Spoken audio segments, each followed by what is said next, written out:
Aman Benson. Le journal des stratèges. Boris Kalt.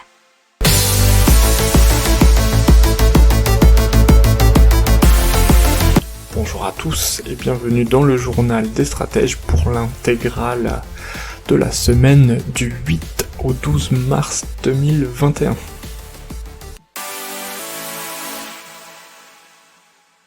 Et donc avec l'Arabie Saoudite et donc des éclats d'obus provenant d'un missile balistique sont tombés près du quartier résidentiel de Saudi Aramco dans la ville de Dhahran. Ça c'était dimanche et c'est là que vivent des milliers d'employés de l'entreprise et leurs familles. Alors, il n'y a pas eu de victimes ni de dégâts selon le ministère saoudien de l'énergie. La conséquence, c'est le cours de Brent qui a dépassé la barre des $70, et donc il est à $71 pour la première fois depuis mai 2019, soit presque 2 ans. Et le prix du pétrole a doublé depuis le plancher d'octobre 2020. Il y a un mois, il avait même dépassé les $60 pour la première fois depuis plus d'1 an.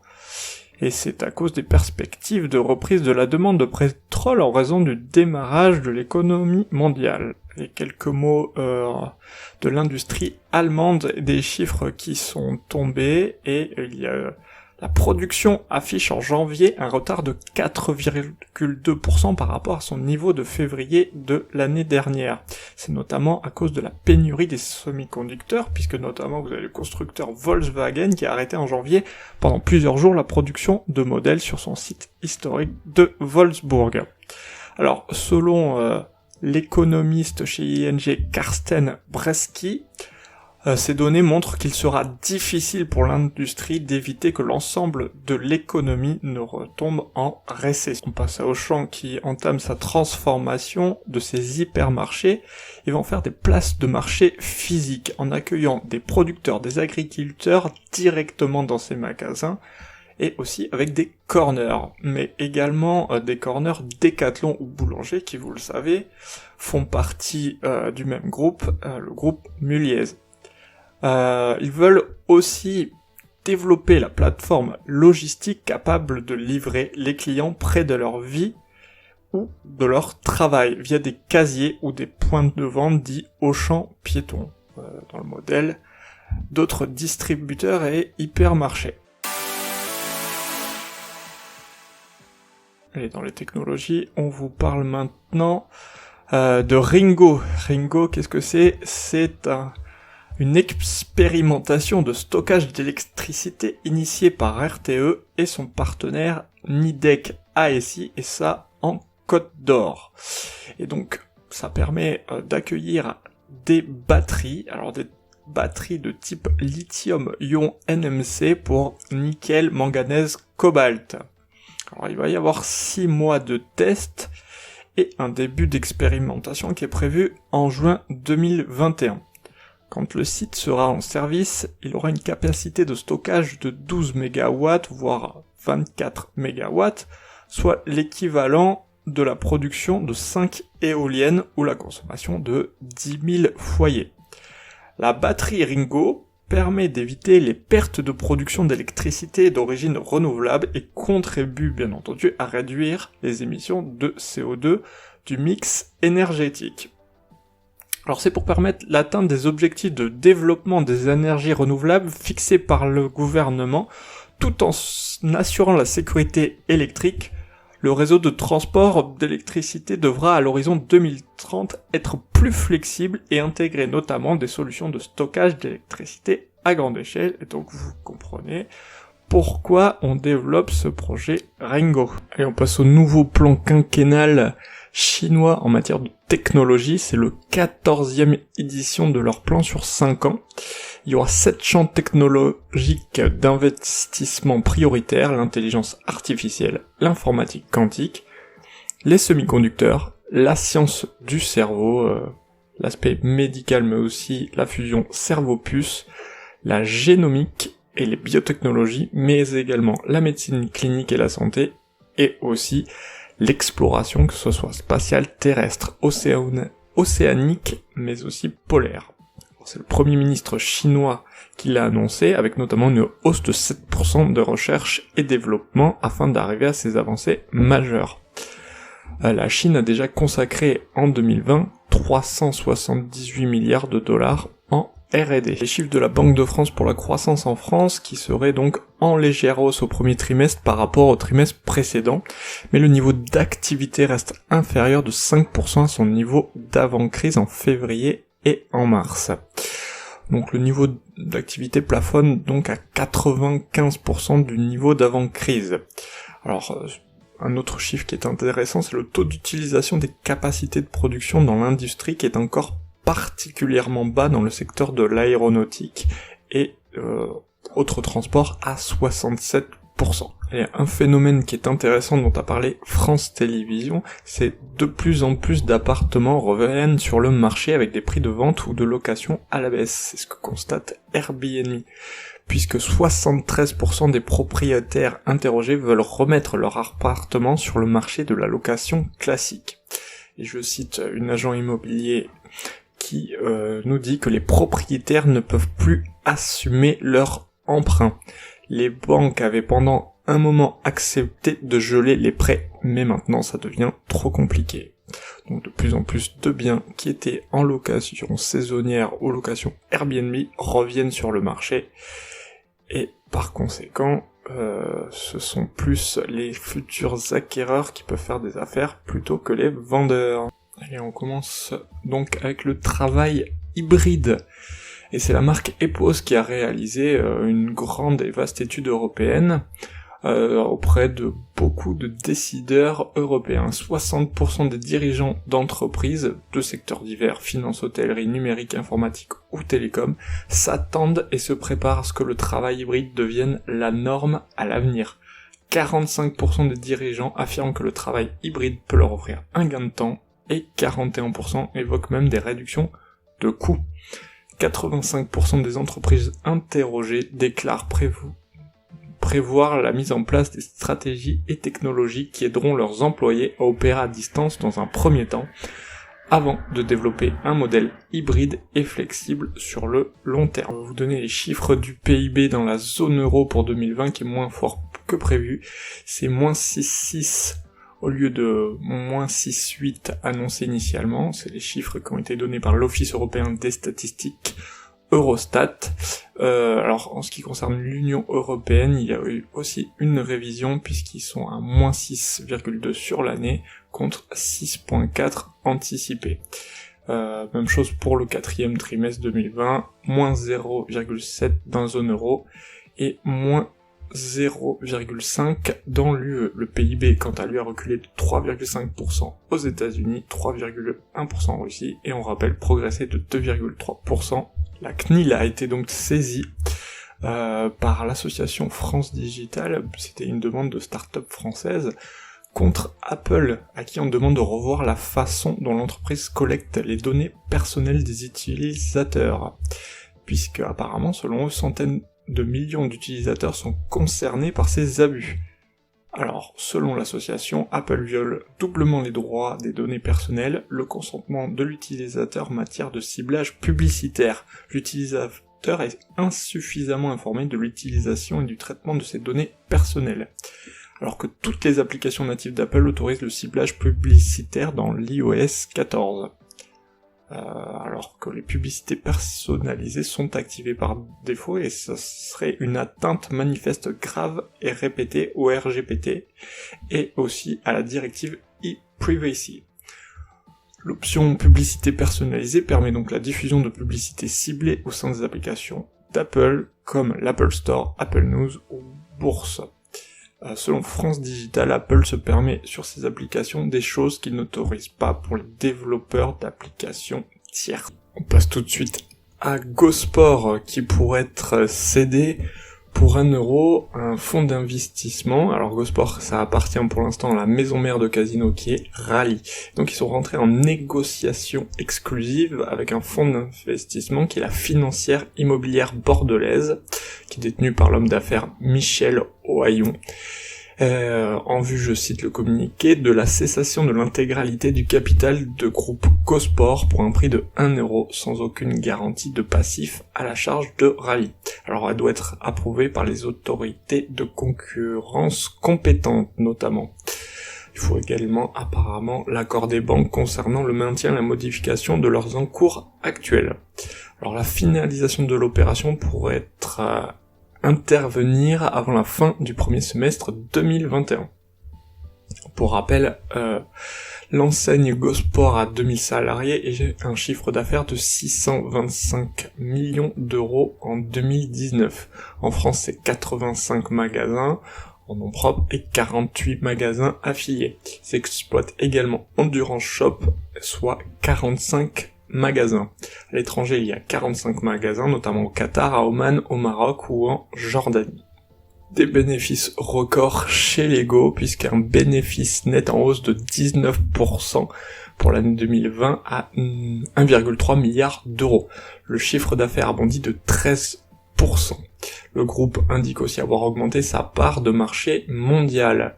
Il y a eu un doublement des visites sur son site internet et l'ouverture de 134 nouveaux magasins, dont 91 en Chine. Pour 2021, 120 magasins supplémentaires sont prévus, dont 80 en Chine. Dans un autre domaine, ils espèrent la production avec des matériaux 100% durables d'ici 2030 et d'atteindre la neutralité carbone dans leurs opérations de fabrication d'ici 2022. Passe à Inditex, la maison mère de Zara, dont le bénéfice net a plongé de 70% en 2020, ce qui a frappé Zara bien sûr et toutes les enseignes du groupe. C'est une baisse de 8 milliards de son chiffre d'affaires, 1200 boutiques dans le monde sur 7400 ont fermé. Surtout les petits magasins et d'autres enseignes du groupe comme Zara Home. Par contre, les ventes par internet ont grimpé de 77% l'an dernier. Ils ont donc pris en compte tous ces changements et vont investir plus d'1 milliard d'euros dans les commerce et le faire passer de 14 à 25% de ses ventes.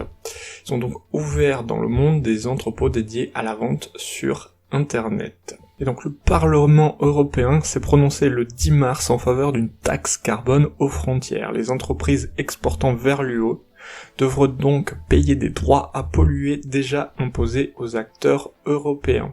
Le but, c'est de durcir les ambitions en matière climatique et éviter que les entreprises européennes ne délocalisent leur activité à cause des nouvelles contraintes environnementales. Le Parlement européen propose de taxer les importations en provenance des pays tiers moins regardants sur les normes climatiques. La Banque Centrale Européenne, qui s'est elle aussi exprimée, va annoncer surtout une accélération de ses achats de titres sur les marchés afin de freiner la remontée des coûts de financement dans la zone euro. Et ça, toujours dans le cadre de programmes d'achat d'urgence face à la pandémie, le PEPP, lancé il y a un an, doté de 1850 milliards d'euros. La Banque Centrale table pour une croissance de 4% en 2021 dans la zone de l'Union Européenne et une prévision d'inflation à 1,5. Et l'accélération serait liée à des facteurs transitoires et surtout à la hausse des cours de l'énergie. Le taux de refinancement reste fixé à 0 et le taux de facilité de dépôt à moins 0,5. Le dispositif de chômage partiel qui, selon l'INSEE, commence à toucher ses limites dans les secteurs les plus touchés par la crise, comme bien sûr les cafés, restaurants ou encore les loisirs. Les entreprises seraient arrivées au bout de ce qu'elles peuvent faire pour conserver leur main-d'œuvre. Ainsi, l'INSEE s'attend à 77 000 emplois salariés de moins fin mars par rapport à fin décembre et même 91 000 en incluant les indépendants. Les offres de location meublée dans Paris qui donc explosent car d'après Se Loger, le nombre d'annonces de meublés a augmenté en un an de 185%. Et ce, pour pallier bien sûr aux locations saisonnières qui ont baissé depuis la pandémie. Et le prix des loyers a été revu à la baisse, et il faut savoir qu'il faut 19 jours maintenant pour louer un bien vide dans la capitale, soit une hausse de 4,1% en un an. Une info un peu plus insolite, un généreux donateur a décidé de faire un chèque de 40 000 € au ministère de l'économie et des finances pour participer à la réduction du déficit public a-t-on appris hier dans le journal officiel ce jeudi 11 mars. Et dans les technologies, on vous parle maintenant de Ringo. Ringo, qu'est-ce que c'est ? C'est une expérimentation de stockage d'électricité initiée par RTE et son partenaire Nidec ASI, et ça en Côte d'Or. Et donc, ça permet d'accueillir des batteries, alors des batteries de type lithium-ion NMC pour nickel, manganèse, cobalt. Alors il va y avoir 6 mois de tests et un début d'expérimentation qui est prévu en juin 2021. Quand le site sera en service, il aura une capacité de stockage de 12 MW, voire 24 MW, soit l'équivalent de la production de 5 éoliennes ou la consommation de 10 000 foyers. La batterie Ringo permet d'éviter les pertes de production d'électricité d'origine renouvelable et contribue bien entendu à réduire les émissions de CO2 du mix énergétique.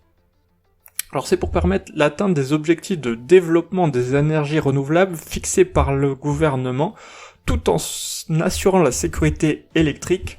Le réseau de transport d'électricité devra à l'horizon 2030 être plus flexible et intégrer notamment des solutions de stockage d'électricité à grande échelle, et donc vous comprenez pourquoi on développe ce projet Ringo.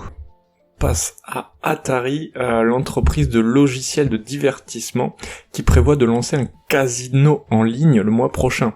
Il sera développé en partenariat avec Decentral Games et notamment Ethereum. Et ça comprendra des jeux sur le thème d'Atari et des jetons non fongibles Atari, les fameux NFT dont on vous a parlé pas mal ces temps-ci, qui peuvent être utilisés pour gagner plus de monnaie numérique. Selon les sociétés, les mises pourraient atteindre 150 millions de dollars en 2021 et 400 millions de dollars sur 2 ans. Decentral Games est soutenu par Digital Currency Group, dont la principale filiale gère le plus grand fonds Bitcoin négocié. Allez, quelques mots sur Coursera et l'apprentissage en ligne, puisque Coursera, elle offre aux particuliers l'accès à des cours en ligne et à des diplômes des meilleures universités du monde. Et ça a connu un énorme boom, forcément, en 2020 avec la pandémie. Ils ont demandé vendredi dernier leur introduction en bourse aux États-Unis. Ils sont basés bien sûr à Mountain View en Californie. Ils ont un chiffre d'affaires qui est assez important et surtout de 293 millions de dollars, un taux de croissance de 59% par rapport à 2019. Le nombre total d'utilisateurs enregistrés a augmenté de 65% d'une année à l'autre en 2020. Ils sont évalués à 2,5 milliards de dollars pour l'instant. Ils ont été fondés en 2012 par 2 anciens professeurs d'informatique de l'université de Stanford aux États-Unis, qui se disaient que le changement était en retard, l'apprentissage en ligne était une bonne voie à suivre.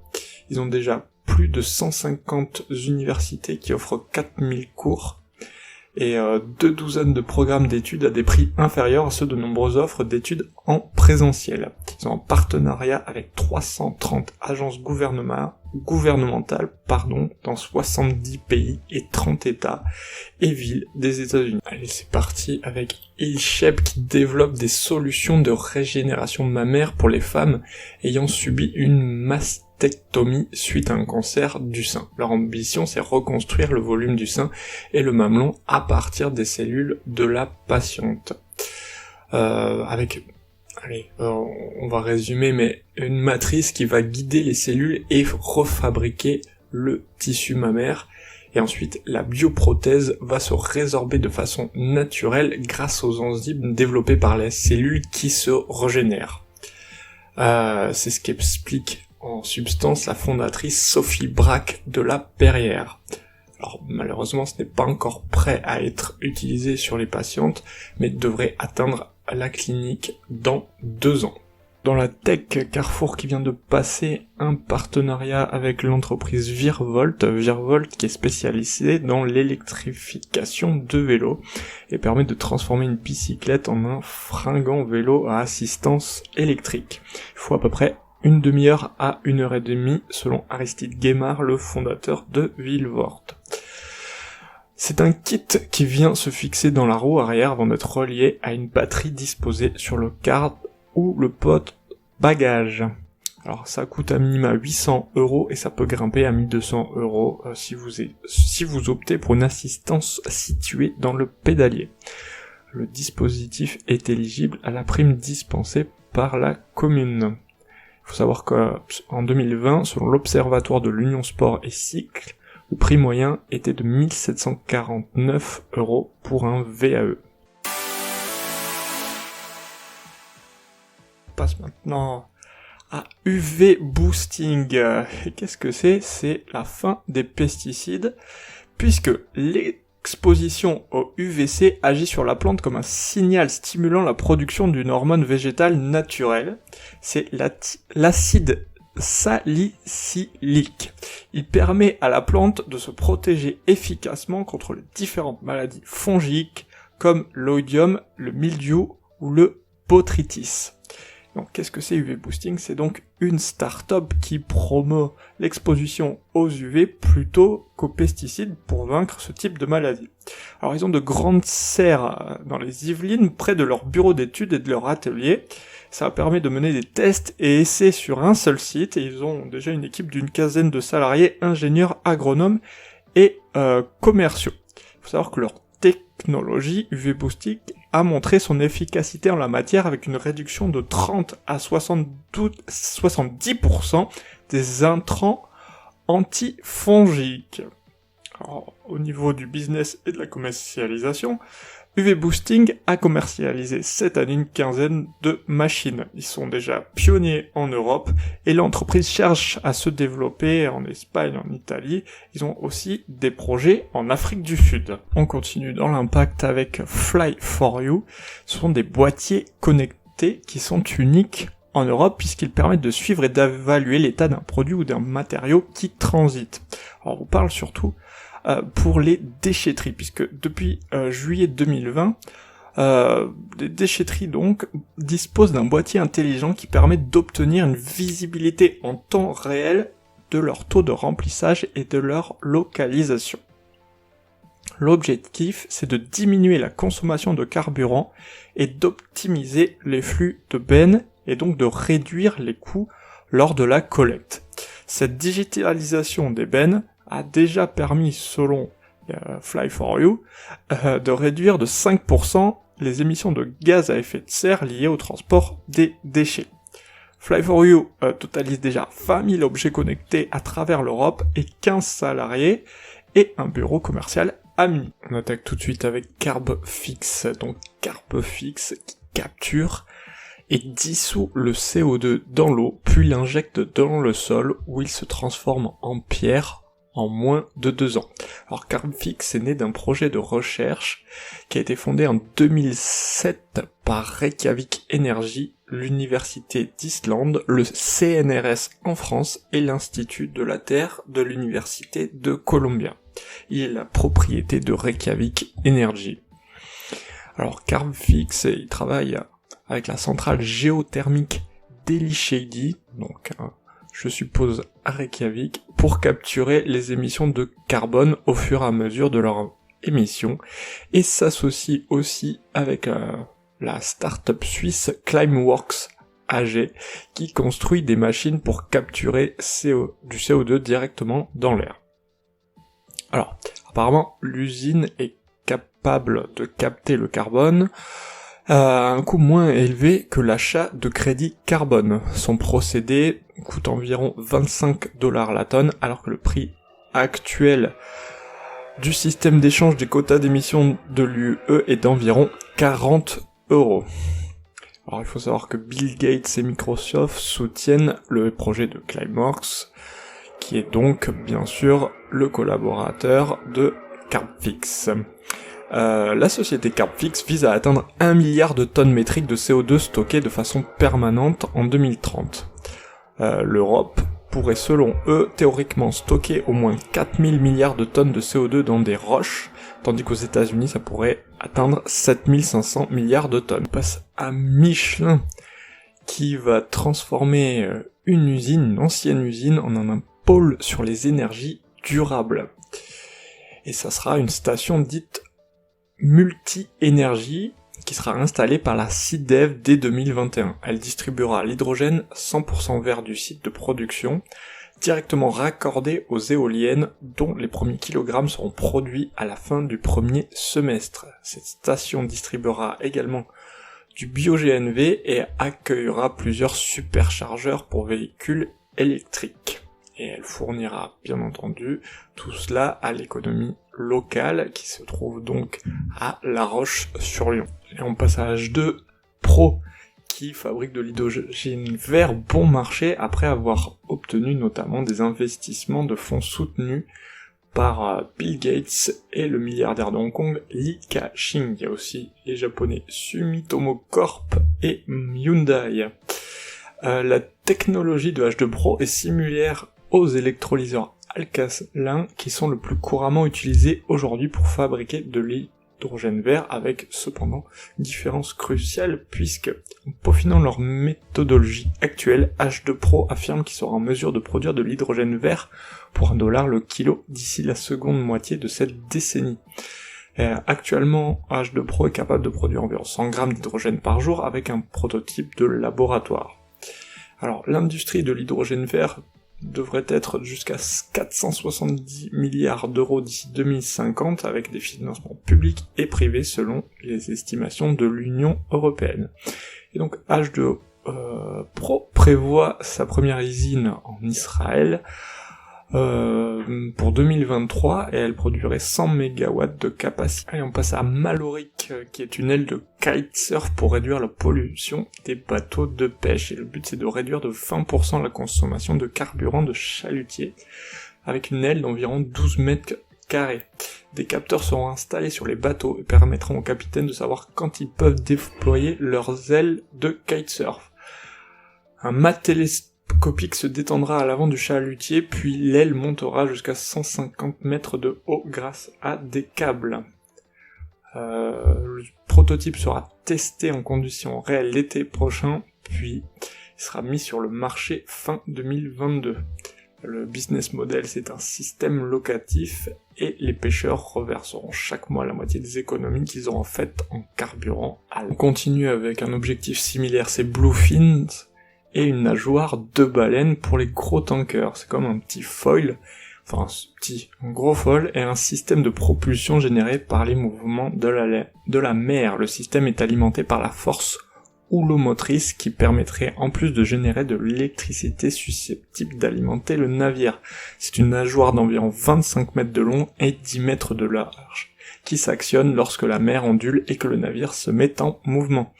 Les navires pourraient économiser là aussi 20 à 30% de carburant sur les routes.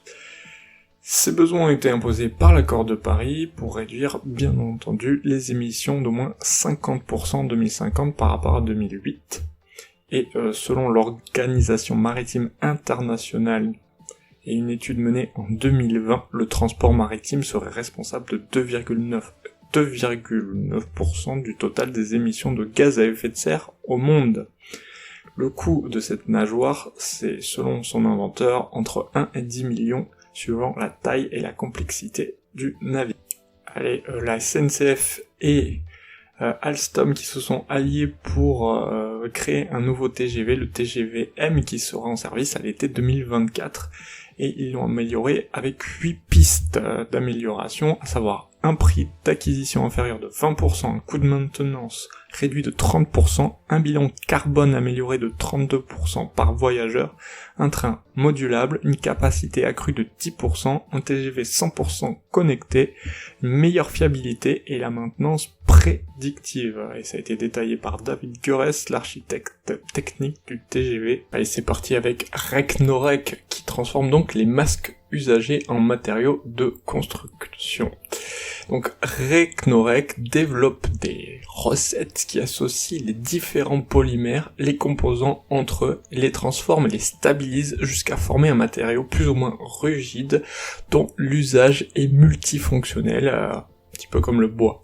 Donc l'innovation est plus rapide, moins pénible et surtout peu coûteuse, puisqu'il n'y a pas besoin par exemple de retirer les élastiques ou les pince-nez en métal des masques avant de les recycler, ce qu'explique notamment Hugoline Soler, la présidente fondatrice de Recnorec. Il faut savoir que seuls 10 à 20% de la totalité des déchets produits en France sont valorisés à l'heure actuelle. Alors avec cette nouvelle machine et surtout une nouvelle potentielle usine, ils espèrent être opérationnels cet été, Recnorec, et ils devraient pouvoir recycler 100 kilos par mois, ce qui est l'équivalent de 25 000 masques. Ils espèrent donc industrialiser l'activité et pourraient traiter jusqu'à 3000 tonnes de déchets par an. Il faut savoir que chaque tonne de matériaux produits économise 3 tonnes de CO2. Et faut savoir que ces matériaux, bien évidemment, sont recyclables à l'infini. C'est donc un certain avantage pour l'écologie. Allez, on va vous parler dans l'impact de recyclage et d'upcycling, avec notamment la ressourcerie stéphanoise Chrysalide, qui a créé une nouvelle marque qui s'appelle Obake, O-B-A-K-E, avec des nouveaux produits jeunes et éco-responsables, qui ont pour but de promouvoir les valeurs du recyclage et du travail artisanal. Ils ont bien sûr des matières premières récupérées, que ce soit des vêtements ou accessoires, et ils les transforment en bob, bananes, sacs et pochettes grâce à leurs ouvrières. Le but de cette nouvelle activité, c'est notamment de fabriquer de la matière première et de lui faire parcourir, surtout d'éviter de fabriquer de la matière première et de lui faire parcourir la planète et d'aider à l'insertion professionnelle des couturières qui ont ainsi une belle carte de visite avec cette nouvelle collection pour aller chercher un emploi dans d'autres structures. Toujours dans le recyclage, on va vous parler de Ecomégo et de la ville de Saint-Cloud qui s'y est associée pour recycler ses mégots de cigarettes, et ce recyclage a démarré dès le mois de mars. Alors, les déchets vont être transformés en divers objets, des branches de lunettes, des pédales de vélo ou des stylos. Ils seront aussi utilisés pour faire des combustibles afin d'alimenter les cimenteries et remplacer les combustibles fossiles importés. Allez, on vous parle dans l'impact de Gaiago, l'entreprise qui stimule naturellement la vie dans les sols, et donc, bien sûr, grâce à des solutions naturelles, avec le but de diminution des apports en produits phytosanitaires. Et alors, ils élaborent donc des solutions à base de produits naturels qui s'épandent sur les sols pour stimuler la vie des micro-organismes. Alors c'est une solution grâce à un assemblage de matières premières naturelles, des minéraux, des molécules organiques et des extraits végétaux dont la composition est gardée secrète. Alors selon Samuel Marquet, qui travaille donc chez Gaiago, ils ont isolé une bactérie présente dans tous les sols européens qui a une capacité à produire de grandes quantités d'enzymes et d'acides organiques qui vont solubiliser les éléments minéraux du sol et permettre une nutrition plus équilibrée de la plante. L'entreprise Gaiago ne cesse de grandir et est présente dans 8 pays en Europe. Plus de 10 000 agriculteurs utilisent ces produits. On continue avec General Electric, donc General Electric Renewable Energy, qui créera jusqu'à 750 nouveaux emplois dans le nord-est de l'Angleterre, avec une nouvelle usine qui va fabriquer des centaines de pales géantes destinées aux éoliennes en mer du Nord.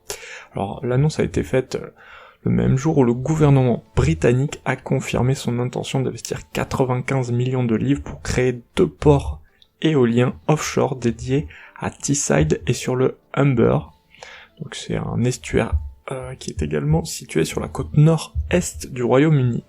Alors Boris Johnson s'est fixé comme objectif de quadrupler la capacité éolienne offshore à 40 gigawatts d'ici 2030. Il a aussi été annoncé que Humber et Teesside deviendraient 2 des 8 nouveaux ports francs, des zones commerciales à bas tarifs étant créées pour stimuler le commerce et l'investissement à la suite du Brexit et bien sûr de la pandémie. Une fois achevé en 2026, Dogger Bank sera le plus grand parc européen, le plus grand parc éolien pour commencer, offshore du Royaume-Uni, et sera capable de produire suffisamment d'électricité pour répondre à 5% de la demande britannique. On passe à l'Inde et l'hydrogène vert, bien sûr, avec des installations toutes nouvelles dans l'état du Tamil Nadu en Inde. Et c'est Fusion Fuel Green, qui est coté au Nasdaq et qui a des bureaux en Irlande et au Portugal, qui a signé un accord avec BGR Energy Systems, société d'ingénierie, d'approvisionnement et de construction dont le siège social se trouve à Chennai. L'accord est centré sur le développement de projets d'hydrogène vert en Inde. La technologie exclusive de Fusion Fuel Green sera de l'hydrogène à l'aide de l'énergie solaire. Et cet approvisionnement en hydrogène pourra permettre la production d'ammoniac vert et de bioéthanol. Il faut savoir que l'hydrogène vert ne représentait que 0,1% de la production mondiale d'hydrogène en 2020 selon Wood Mackenzie.